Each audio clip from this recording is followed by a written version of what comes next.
Innalillahi wa inna ilaihi roji'un. Telah wafat seorang rekan kerja kami, sahabat kami, Nur Ainia Eka Ramadina, atau yang kami sering sapa dengan akrab Ayin. Almarhumah wafat dalam insiden kecelakaan kereta di stasiun Bekasi Timur pada Senin malam lalu.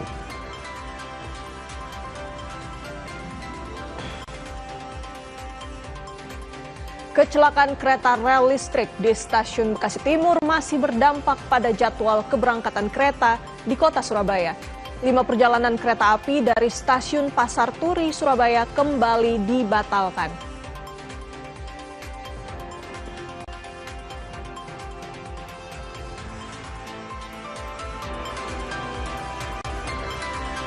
Menteri Perhubungan Budi Purwagandi menyatakan jumlah penumpang yang menjadi korban kecelakaan KRL di stasiun Bekasi Timur mencapai 106 orang. 15 penumpang meninggal, sementara 91 lainnya terluka. Kecelakaan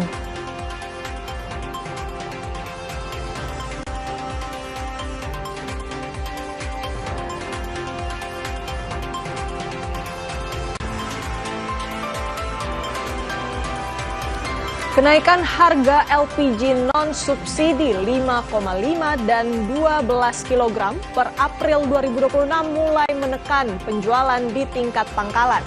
Bahkan, angka pengambilan stok LPG pangkalan dari agen distribusi terpaksa dikurangi.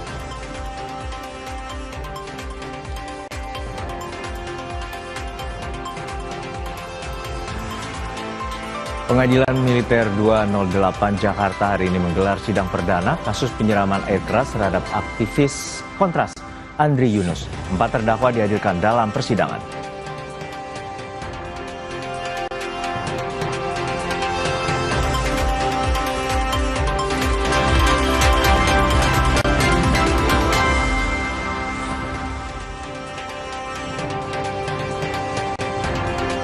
Salam jumpa saudara kembali di Kompas Siang. Selain 5 informasi tadi, ada juga informasi dan liputan lainnya dari jurnalis Kompas TV yang bertugas sebagai petugas penyelenggara ibadah haji di Mekah dan Madinah. Selain itu ada juga perkembangan dari perang Iran-Amerika Serikat. Iran memastikan tidak ada rencana negosiasi dengan Amerika Serikat, khususnya terkait isu nuklir. Bersama saya Harjuno Pramudito. Dan saya Renata Panggalo, Anda menyaksikan Kompas Siang di Kompas TV Independen, terpercaya.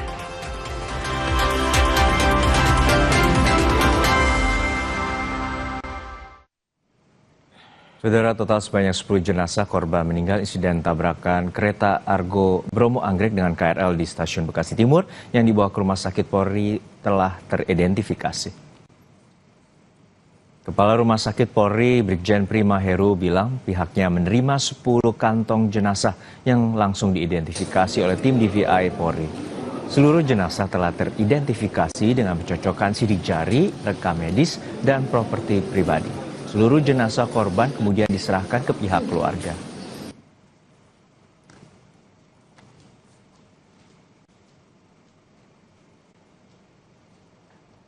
Tim DVI Polri yang terdiri dari Biro Dokpol, Pusdokes Polri, Rumah Sakit Bayangkara Tingkat 1 Pusdokes Polri, Bidokes Polda Metro Jaya, tim Pusidem Baris Krim Polri, dan Odontologi Forensik FKG UI telah menyelesaikan seluruh pemeriksaan terhadap 10 kantong jenazah yang dikirim penyidik dari TKP. Pukul 14.00 WIB telah dilaksanakan sidang rekonsiliasi untuk menentukan identitas korban dan memutuskan 10 jenazah telah berhasil teridentifikasi.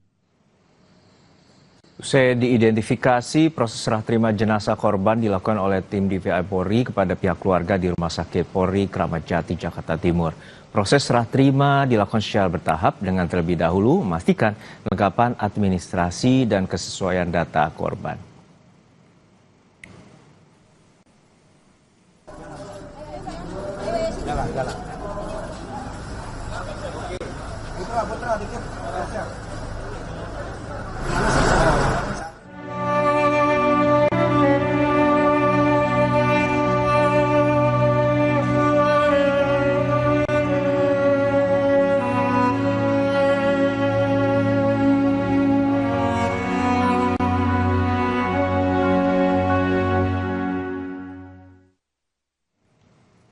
Insiden tertabraknya KRL Jakarta Cikarang di Stasiun Bekasi Timur berawal dari tertabraknya taksi di perlintasan Sepidang. Awalnya saat KRL Cikarang Jakarta tengah melintas, sebuah taksi online mati mesin di perlintasan Ampera hingga akhirnya taksi tertabrak kereta.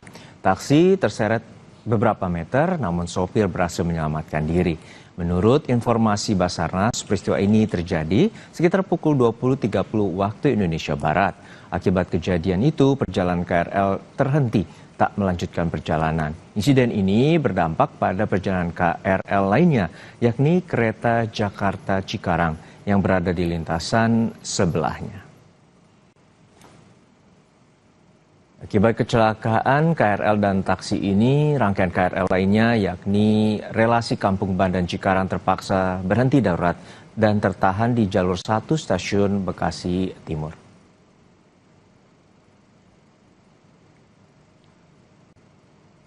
Dalam posisi KRL yang masih terhenti, kereta Argo Bromo Anggrek dari arah belakang menghantam gerbong terakhir KRL di stasiun Bekasi Timur.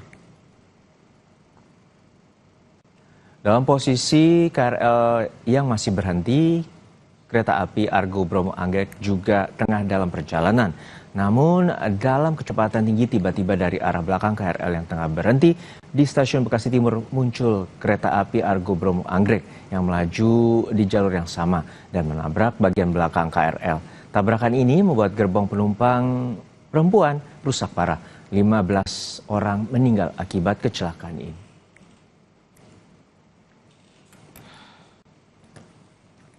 Informasi soal penanganan kasus kecelakaan kereta api kita bergabung melalui sambungan Zoom dengan Kabid Humas Polda Metro Jaya Jakarta, Kombes Budi Hermanto. Selamat siang Pak Kombes, semoga sehat-sehat selalu.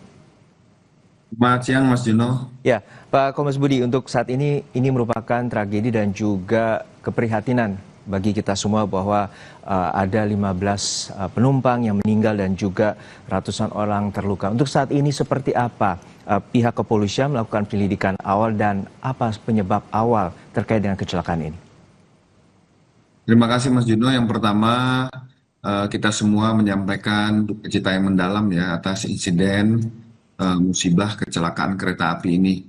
Apalagi salah satu korban yang meninggal dunia adalah karyawan dari Kompas TV. Kami menyampaikan bela sungkawa, semoga seluruh korban yang meninggal mendapat tempat yang layak di sisi Tuhan, termasuk yang dalam kondisi sakit observasi segera diberikan kesembuhan dan pulih kembali. Nah, perlu kami sampaikan kepada Mas Juno dan teman-teman sekalian bahwa ada suatu rangkaian kronologis yang harus kami masih dalami, yaitu ada 2 peristiwa. Yang pertama terkait tentang kejadian awal di mana kendaraan taksi online ini melintas di perlintasan Sebidang Jalan Ampera Bekasi Timur. Nah, setelah itu kendaraan tersebut terjadi malfungsi ataupun terjadi kerusakan sehingga berhenti di rel kereta dan ini mengganggu perlintasan kereta listrik komuter lain KA 5181B arah Cikarang menuju Jakarta. Terjadi kecelakaan pertama sehingga mengakibatkan jalur perjalanan kereta api terhambat, di mana berdampak terhadap kereta api yang berikutnya, itu dengan nomor 5568A. Inilah yang terjadi yang mengakibatkan fatalitas, kerugian baik materi, kerugian jiwa, serta luka-luka, di mana KRL 5568A ditabrak dari belakang oleh kereta api cepat Argo Bromo Anggrek tujuan Surabaya Pasar Turi. Penyidik kepolisian sudah melakukan penyelidikan dan penyidikan terkait tentang 2 peristiwa ini, tentang taksi yang ditabrak oleh kereta api 5181 serta kereta api Argo Bromo yang menabrak kereta api 5568 tujuan Kampung Bandan Cikarang. Nah, ini juga bekerja sama dengan PT KAI bersama selaras dengan KNKT terkait tentang peristiwa yang terjadi. Kami sudah melakukan pemeriksaan, wawancara, serta pengambilan keterangan 22 orang saksi dalam peristiwa ini. Kami juga sudah mendatangkan dari Inavis, Puslapor, Mabes Polri, serta melakukan olah TKP. Dan perlu kami sampaikan, Mas Juno, ini update data terkini ya terkait tentang kondisi pasien.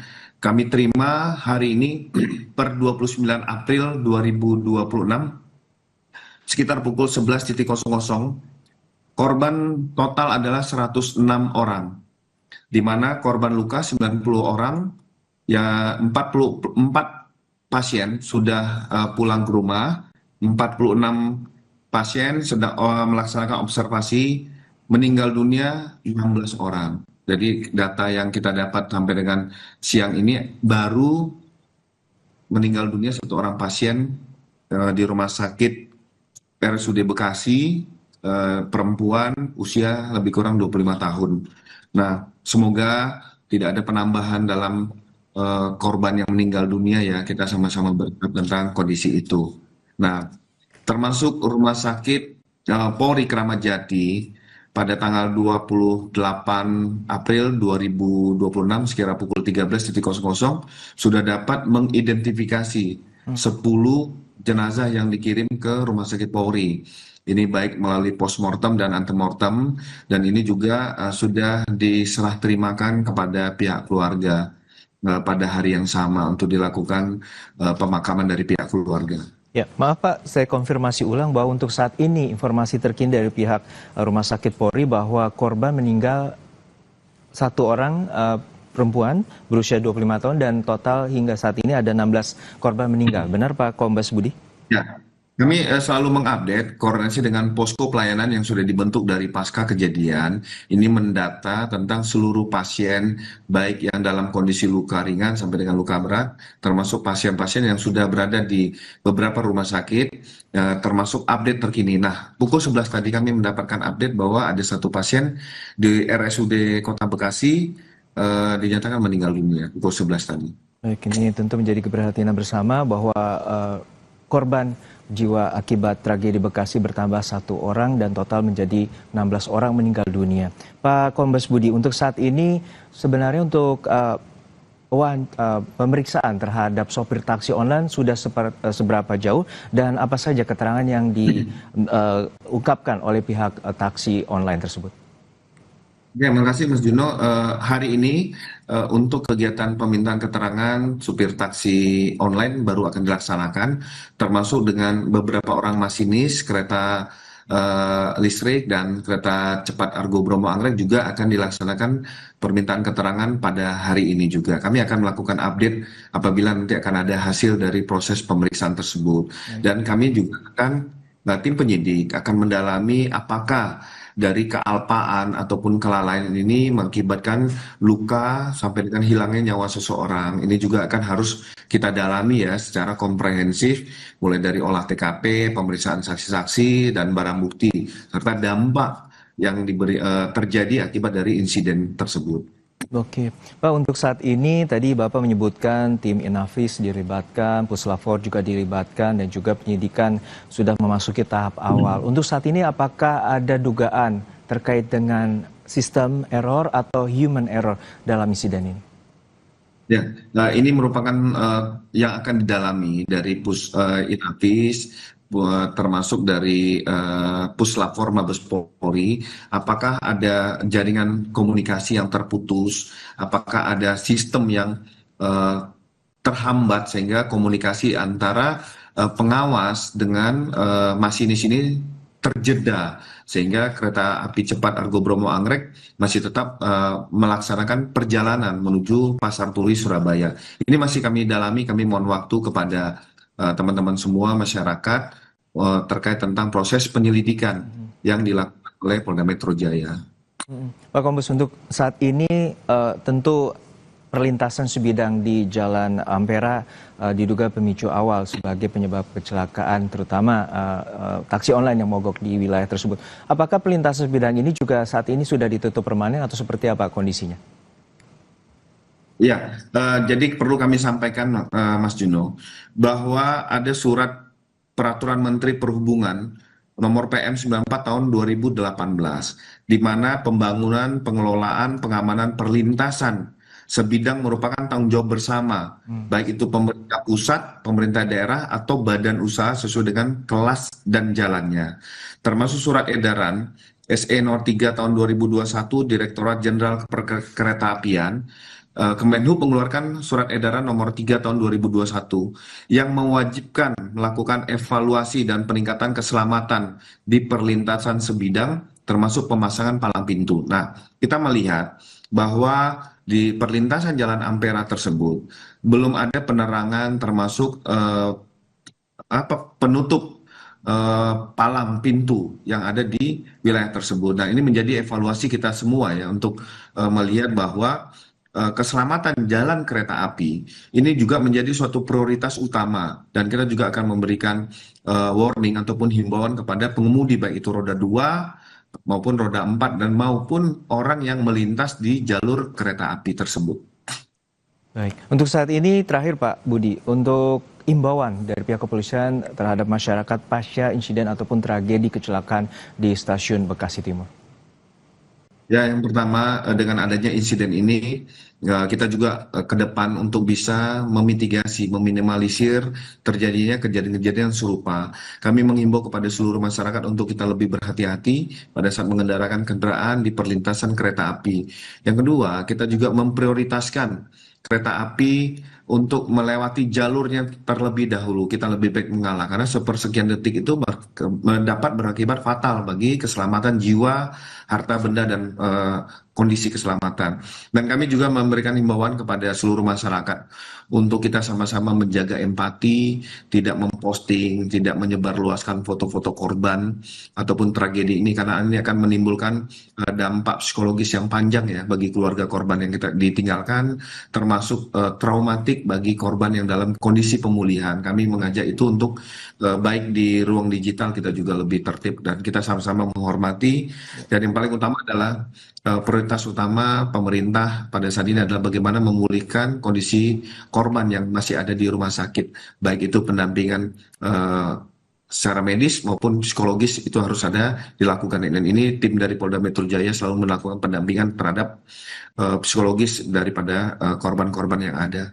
Ya, maaf terakhir Pak Kombes Budi, untuk saat ini ada satu korban perempuan berusia 25 tahun di RSUD Bekasi yang meninggal akibat tragedi stasiun Bekasi Timur. Untuk saat ini ada informasi terkait nama korban dari penumpang? Untuk sementara kami menyampaikan inisial untuk kita menjaga ya Mas ya. Dengan inisial saudari MA. MC, mohon maaf, MC usia 21 tahun. Ulangi 25 tahun. Berasal dari RSUD Bekasi, Jawa Barat. Bekasi. Baik, baik. Terima kasih sekali lagi. Tentu ini menjadi keprihatinan bersama dan juga ini menjadi evaluasi bersama terkait dengan sistem perkeretaapian dan juga perlintasan yang juga selama ini tanpa adanya palang pintu resmi. Terima kasih sekali lagi informasinya yang telah diberikan bersama kami di Kompas Siang, Bapak Kombes Budi Hermanto, Kabid Humas Polda Metro Jaya, Jakarta. Sehat-sehat selalu, Pak. Jangan beranjak, saudara. Kompas Siang masih akan kembali dengan sejumlah informasi. Di antaranya Menteri Perhubungan Budi Purwagandi menyatakan jumlah penumpang yang menjadi korban kecelakaan KRL di stasiun Bekasi Timur mencapai 106 orang.